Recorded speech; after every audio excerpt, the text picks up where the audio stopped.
Olá, seja bem-vindo a mais uma aula do Visão Panorâmica. Nós vamos, nesse momento, começar o terceiro ponto do estudo que nós estamos fazendo a respeito do Espírito Santo. Então, o terceiro ponto, continuando de onde nós paramos, nós estamos na letra B, página 56, número 3, nós estamos falando sobre como é a doação do Espírito Santo na Nova Aliança. Lembra que são 3 formas que o livro de Atos traz para nós de como era essa doação, como era essa ação do Espírito Santo. Nós já vimos 2, que era o batismo por Espírito Santo e a imposição de mãos. E agora, o terceiro e último ponto que nós vamos conversar a respeito é no batismo nas águas, que é o terceiro ponto no qual alguém consegue receber o Espírito Santo. Então tem a pergunta abaixo aí. Quem recebe o Espírito Santo desta forma? Então, página 56, tem a introdução aí que você precisa preencher com essas lacunas. Então vamos lá. Quem é batizado com o propósito de nascer de novo recebe o perdão dos seus pecados e nesse momento a pessoa recebe o dom do Espírito Santo. Então, quem recebe o Espírito Santo dessa forma? Todos aqueles que foram batizados no nome de Jesus. Então, Atos 2,38, depois da pregação de Pedro, depois que os judeus ficaram compungidos e entenderam que eles tinham matado Cristo, tinha feito algo ruim, Pedro responde para eles, né? O que eles deveriam fazer? Ele disse: arrependam-se e cada um de vocês seja batizado em nome de Jesus Cristo para a remissão de seus pecados e vocês receberão o dom do Espírito Santo. E também em João 3, quando Jesus está conversando com Nicodemos, ele fala assim, olha, Jesus respondeu, em verdade lhes digo que se alguém não nascer de novo, não pode ver o reino de Deus. Nicodemos perguntou, como pode um homem nascer sendo velho? Será que pode voltar ao ventre materno e nascer uma segunda vez? Esta foi a pergunta de Cornélio.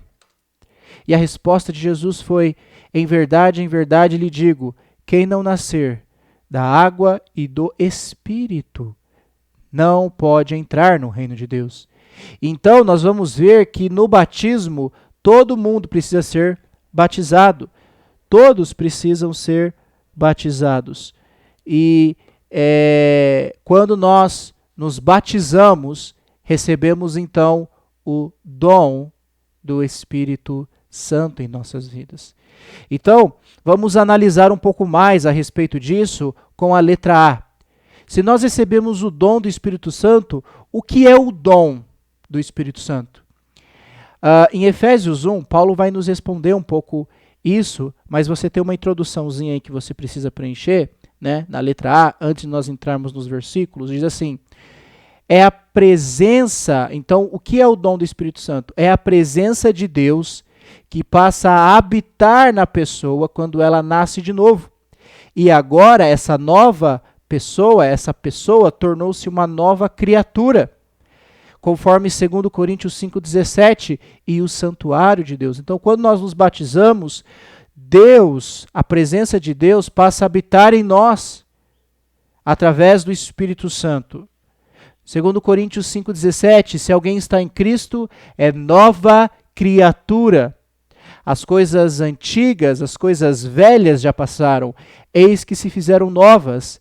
É isso que está escrito em 2 Coríntios 5,17. Então, quando alguém entrega a sua vida a Cristo, quando alguém nasce de novo, no momento do batismo, ela recebe o dom do Espírito Santo. Conforme Efésios 1, 13, 14, Paulo vai falar qual o objetivo desse dom do Espírito Santo. O objetivo do Espírito habitar dentro de nós. Ele fala assim, ó, nele também vocês, depois de ouvirem a palavra da verdade, o evangelho da salvação, tendo nele crido, receberam o selo do Espírito Santo, da promessa. O Espírito é o penhor da nossa herança, até o resgate de sua propriedade em louvor da sua glória. Então, o Espírito Santo dentro de nós é um penhor. É uma prova de que pertencemos a Deus. É uma prova da nossa herança quando houver o resgate. Quando vai acontecer o resgate? Quando Cristo voltar e levar aqueles que obedeceram ao Evangelho através do batismo. Aqueles que receberam o dom do Espírito Santo através do batismo nas águas, que foram batizados. Nós já falamos sobre batismos.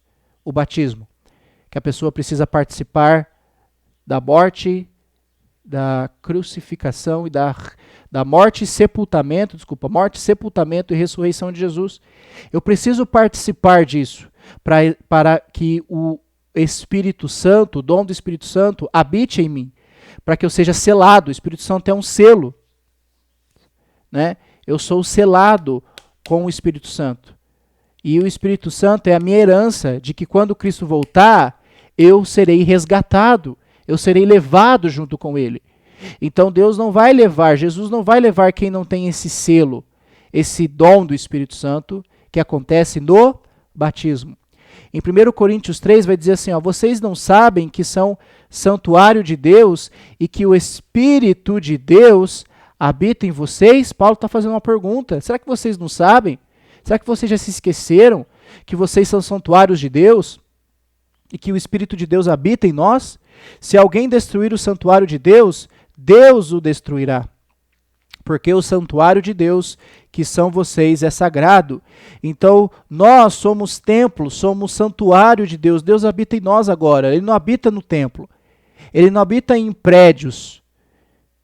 Ele habita naquelas pessoas que foram batizadas nas águas e receberam o dom do Espírito Santo. Letra B. Qual o propósito do dom? Nós vimos o que é o dom, mas qual é o propósito? Tem aí uma introduçãozinha para você preencher também.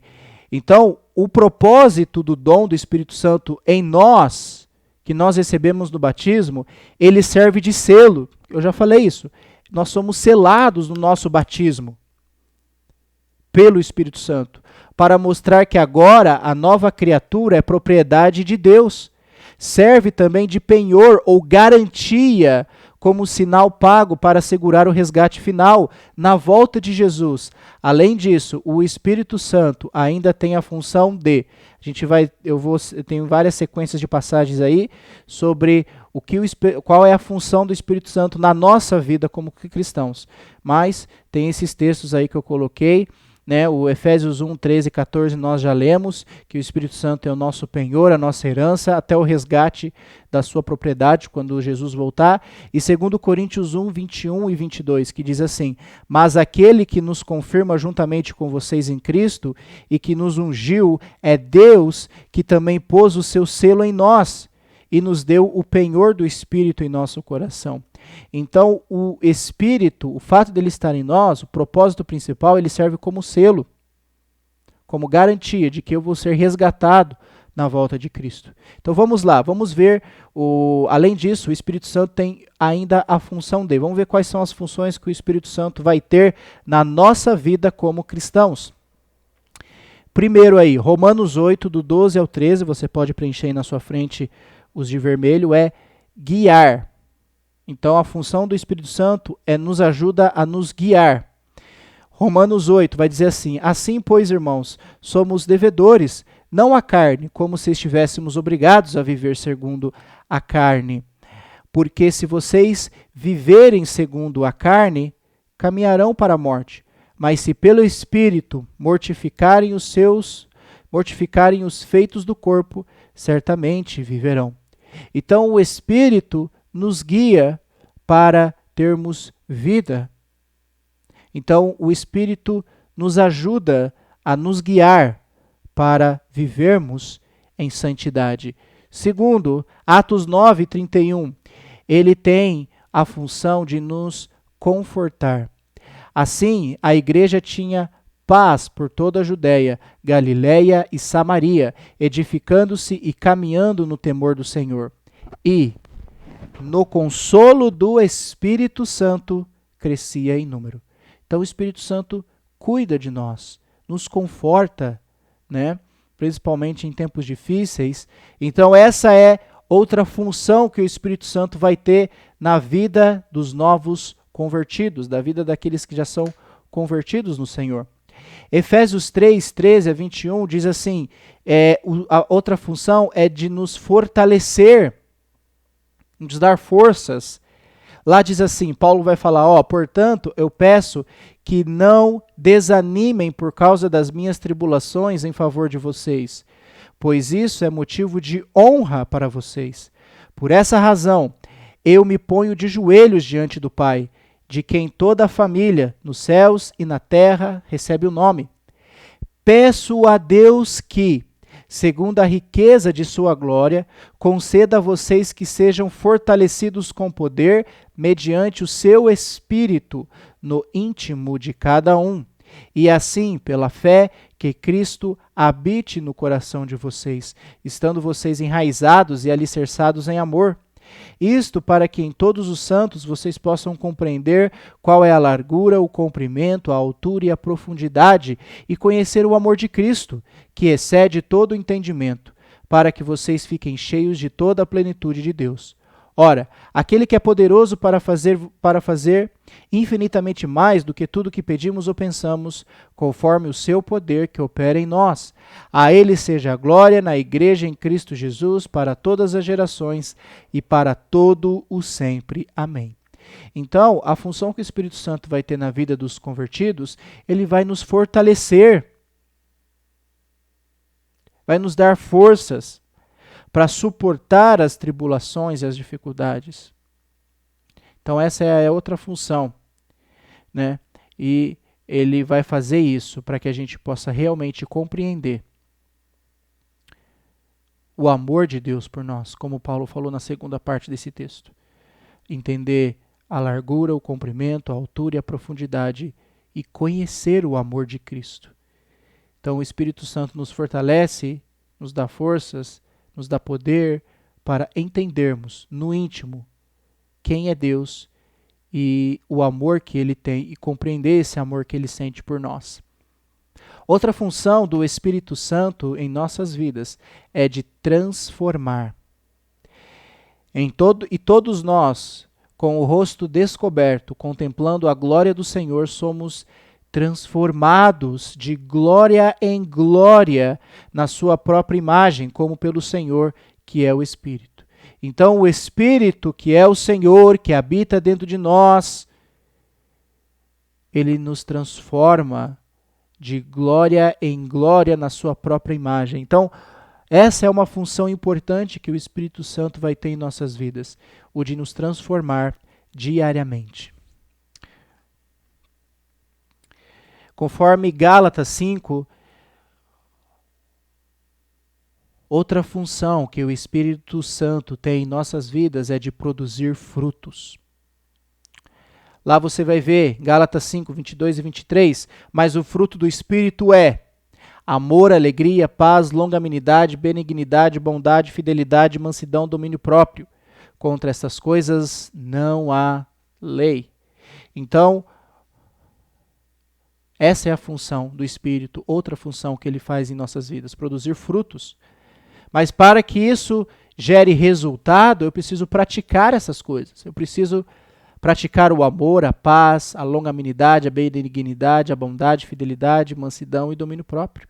Eu preciso praticar essas coisas na minha vida, para que isso possa produzir esses frutos do Espírito. Preciso praticar estas coisas.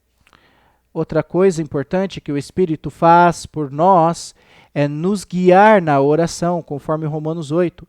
Da mesma maneira também o Espírito nos ajuda em nossa fraqueza, porque não sabemos orar como convém. Mas o próprio Espírito intercede por nós, com gemidos inexprimíveis. E aquele que sonda os corações sabe qual é a mente do Espírito, porque intercede pelos santos de acordo com a vontade de Deus. Então, o Espírito Santo nos guia, nos ajuda na oração. Porque Paulo mesmo fala, porque não sabemos orar como convém, mas o Espírito intercede por nós, nos ajuda quando nós vamos orar. Então essa é uma outra função que o Espírito tem em nossas vidas. Então esse é o ponto B. Nós vimos qual é o propósito do dom do Espírito Santo. Serve como selo, como garantia para o resgate, e nós vimos algumas funções que o Espírito Santo tem e exerce na minha vida. Agora vamos para o último ponto, que é a letrinha C. Letra C é como posso cooperar com o Espírito Santo. Então você tem uma introdução, você não precisa ter nada para preencher, diz assim: na verdade, não sabemos todas as formas que o Espírito Santo atua na pessoa depois que ela recebe o Espírito Santo no batismo. Então vamos conhecer 5 imperativos para uma melhor atuação do Espírito Santo na vida da nova criatura. Então vamos ver como eu posso ajudar, como eu posso cooperar com o Espírito Santo na minha vida, tá bom? Então, você tem que preencher essas que estão em vermelhos aí, tá? Embaixo do versículo. Então, em 1 Tessalonicenses 5,19, o alerta de Paulo para nós é: não apaguem o Espírito. Então, Paulo já falou, né? Então, esse é o nosso a forma de cooperar com o Espírito, não apagar o Espírito. Como eu posso apagar o Espírito? Quando eu não busco as coisas de Deus. Quando eu não oro, quando eu não leio, medito na palavra do Senhor todos os dias, quando eu não pratico os frutos do Espírito.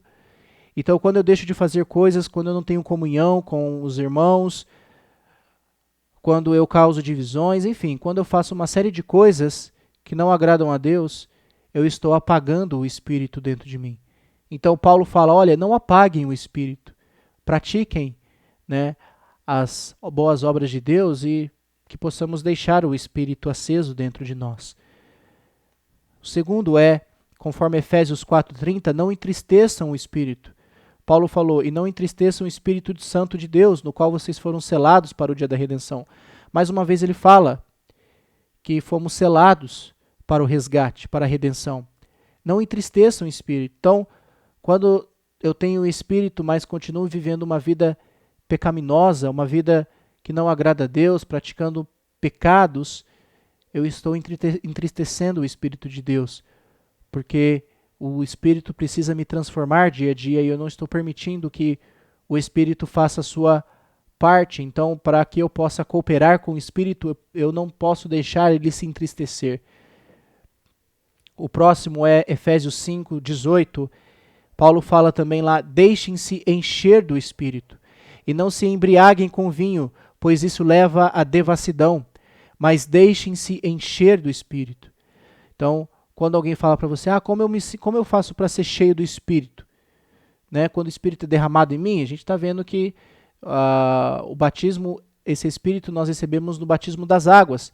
Então, como eu faço para ser uma pessoa cheia do Espírito? Não vou receber revelação, o Espírito não vai baixar em cima de mim, porque isso não acontece mais hoje, a gente acabou de ver nos pontos 1 e 2. Mas eu fico cheio do Espírito quando eu pratico a palavra, quando eu leio a palavra todos os dias, quando eu pratico os frutos do Espírito Santo, quando eu trato Deus, as coisas de Deus com temor, com reverência, sou zeloso às coisas de Deus. Então, quando eu pratico a palavra de Deus e busco as coisas de Deus, isso é estar cheio do Espírito. Quando eu busco os frutos do Espírito, eu estou me enchendo do Espírito. Então, isso é o que Paulo nos alerta em Efésios 5,18. Deixem-se encher pelo Espírito. Então, que possamos cooperar com Deus, cooperar com o Espírito Santo e nos encher do Espírito Santo, estudando, lendo, meditando na palavra de Deus diariamente, praticando os frutos do Espírito, tendo comunhão, lutando contra os pecados, deixando o Espírito me transformar de glória em glória, como vimos em Coríntios. Então, quando eu pratico estas coisas, quando eu faço essas coisas, eu estou permitindo me encher do Espírito Santo. O próximo, Gálatas 5, Paulo falou: vivam no Espírito. Digo, porém, o seguinte: vivam no Espírito e vocês jamais satisfarão os desejos da carne. Então, quando nós vivemos no Espírito, deixamos que o Espírito viva em nós, quando nós praticamos, como eu já falei no último ponto, nós vamos viver no Espírito. E eu vou conseguir lutar contra os meus pecados, contra os desejos da minha carne, porque eu estou permitindo viver no Espírito de Deus. Viver no Espírito de Deus é viver sobre a vontade, sobre a obediência de Deus. E o próximo, que é o último ponto deste estudo, Judas, versículo 20. Precisamos constantemente estarmos orando no Espírito. Mas vocês, meus amados, edificando-se na fé santíssima que vocês têm, orando no Espírito Santo. Então precisamos orar diariamente, todos os dias, várias vezes, buscar essa intimidade com Deus. Como já vimos em Romanos, o Espírito, ele nos guia na oração. Vimos em Romanos 8, ele nos auxilia na oração. Então, quando eu pratico Romanos 8 e busco a oração, busco a intercessão do Espírito, porque nós vimos que nós não sabemos orar como convém, nós vamos estar orando no Espírito Santo. E orar no Espírito Santo é orar para Deus, porque Deus é Espírito e Ele habita em nós. Então, que possamos cooperar com o Espírito dentro de nós, permitir que Ele habite ricamente em nós e que possamos praticar o Espírito, praticar coisas boas, né, segundo a vontade de Deus, para que o Espírito possa crescer e se encher dentro de mim, para que eu possa ser uma pessoa cheia do Espírito Santo. Então, esse foi o estudo a respeito do Espírito Santo que nós fizemos. Espero que você tenha entendido, espero que tenha sido claro e você tenha entendido a função e a atuação do Espírito Santo na vida do primeiro século e nos dias de hoje. Então aqui tem um resumo para você nesse quadro, para você entender um pouco mais sobre as coisas que nós acabamos falando. Então no primeiro nós falamos no batismo com o Espírito Santo. Quem foi batizado dessa forma? Os apóstolos em Jerusalém, no Pentecostes, em Atos 2. Pedro abre as portas do reino para judeus. Lembra que ele tinha essa função lá em Mateus 16, quando nós vimos que Jesus deu as chaves do reino dos céus para que Pedro abrisse as portas para deixar os judeus e depois os gentios entrarem. Depois nós vimos que Cornélio, ele também foi batizado com o Espírito Santo, né, lá em Cesareia, com a visita de Pedro, em Atos 10. Pedro vai abrir as portas do reino para os gentios. Nós vimos que o propósito de Cornélio ser batizado com o Espírito Santo era para convencer Pedro de que os gentios também eram coparticipantes das mesmas promessas de Cristo Jesus. Então, isso foi mostrado para Pedro, quando eles foram batizados ali com o Espírito Santo na frente de Pedro. E depois, ele falou que não negaria batismo, né? Então, como vamos negar batismo se eles também foram revestidos de poder? Então, eles foram batizados também por Pedro, né? Então, a gente viu que eles foram batizados nas águas, né? E a gente viu o que envolve o batismo das águas. Ok? Então, o batismo no Espírito Santo não existe nos dias de hoje, porque os propósitos e os motivos que eles aconteceram foi para que a porta do reino fosse aberta, tanto para judeus como para gentios. Então aconteceu uma única vez, e nós vimos que o fato dos apóstolos terem sido batizados com o Espírito Santo era para cumprir a promessa que o próprio Jesus disse em Atos 1, 5, onde disse que eles seriam batizados com o Espírito Santo e revestidos com poder. O poder seria dado a eles do alto através do Espírito Santo. E aconteceu como nós vimos de novo com Cornélio, justamente para abrir a porta do reino para os gentios, porque era a vontade de Deus que os gentios fossem coparticipantes da salvação. Nós também vimos, na segunda parte desse estudo, o batismo, né, a ação do Espírito Santo através da imposição de mãos, a transmissão do Espírito Santo. Essa ação do Espírito Santo era para a realização de milagres. Nós vimos que os milagres tinham o objetivo específico de acontecerem para que a mensagem, para que a pregação da palavra fosse confirmada, para que as pessoas acreditassem que a mensagem que era pregada a respeito de Jesus era verdade. Como nós vimos, os milagres eram para pessoas incrédulas, porque os que creram somente tinham a ação de realizar milagres e não de se autocurarem, como nós vimos alguns exemplos de Timóteo, Trófimo, Paulo e Epafrodito, que estavam doentes, tinham problemas de saúde, mas não se autocuraram porque eles já criam na mensagem. Então, os milagres não eram para eles, era para os incrédulos. Nós vimos, né, o exemplo de Estevão e Felipe, homens não apóstolos fazendo milagres, mas eles estavam fazendo milagres porque os apóstolos impuseram as mãos sobre eles, para que eles pudessem realizar milagres. Depois nós vimos os samaritanos, né, onde Pedro e João tiveram que ir para Samaria para impor as mãos sobre os samaritanos, para que eles pudessem também realizar dons miraculosos. Né? Se Filipe pudesse fazer, Pedro e João não precisavam ir para Samaria. Filipe já estava lá, pregando e batizando. Ok? Nós vimos também o exemplo dos 12 discípulos de Éfeso, quando esses 12 discípulos foram batizados somente no batismo de João. Paulo pregou para eles a respeito de Jesus, eles foram batizados em nome de Jesus, e depois Paulo impôs as mãos sobre eles, e eles passaram a falar outras línguas e a profetizarem. Nós vimos o exemplo de Timóteo, que também Paulo impôs a mão sobre eles, e os cristãos de Roma, quando Paulo dizia que estava ansioso para ir a Roma para compartilhar algum dom espiritual. Então, eles tinham poder para fazer milagres, mas não transmitiam esse poder. E nós vimos que com o passar dos anos isso foi cessado, acabou, não existe mais milagres por imposição de mãos, porque quem podia transmitir esse poder era somente os apóstolos. Quando os apóstolos morreram, acabaram a questão de imposição de mãos. Mas os milagres continuaram a mais ou menos até o ano 150, quando os últimos homens que receberam imposição de mãos foram mortos, morreram, e aí cessou. Né? Porque aí a gente nesse período nós vimos que a escritura, a palavra de Deus já estava escrita, já tinha nas nossas mãos, a palavra de Deus já está nas nossas mãos. Né? A palavra de Deus foi... nós usamos isso hoje e precisamos somente da palavra de Deus para ter fé, para crer nas coisas que Deus fez e faz na nossa vida, para termos salvação.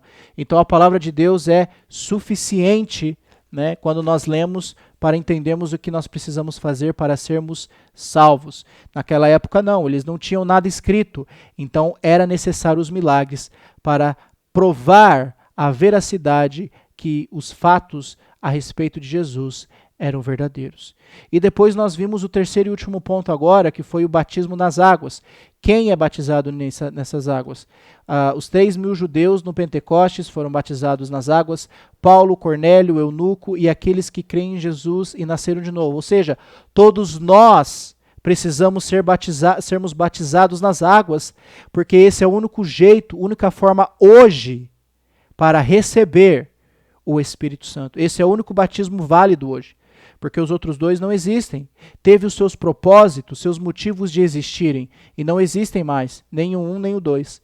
Para que eu possa receber o Espírito Santo, é somente no batismo. E no batismo eu sou selado como penhor para ser resgatado. Então, como eu já falei, não estamos aqui inventando histórias, estamos aqui falando do que a Bíblia trata. A Bíblia é a nossa autoridade religiosa, e como autoridade, então, eu prefiro e eu quero ficar com o que está escrito.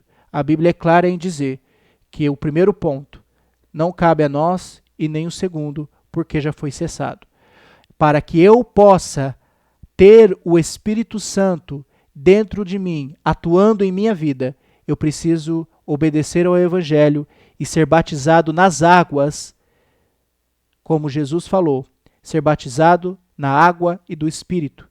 Porque se eu não for batizado na água e no Espírito, não verei o reino de Deus. Então, que todos nós, que cada um de vocês, cada um de nós, possamos comparar as conversões de Atos, como a gente já viu na última aula, e comparar com a nossa conversão.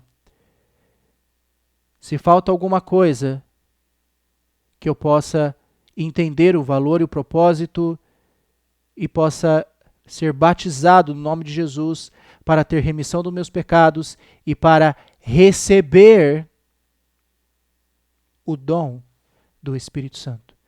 Você se converteu dessa forma? Ou falta alguma coisa? O que você está esperando? Não deixe para amanhã o que podemos fazer hoje.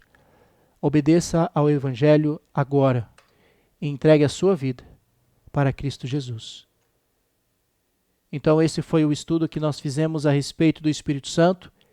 Espero que você tenha entendido, tenha gostado, tenha ficado claro a respeito disso. Se você ainda tiver dúvidas ou comentários, você pode conversar, pode mandar suas dúvidas e comentários, mas sempre lembre-se de que tudo que nós falamos aqui, nós estamos falando o que está registrado na Bíblia Sagrada, que é a Palavra de Deus, que é a nossa autoridade, ok? Então, espero que você tenha um ótimo estudo sobre esse assunto. Fique com Deus e até a próxima aula.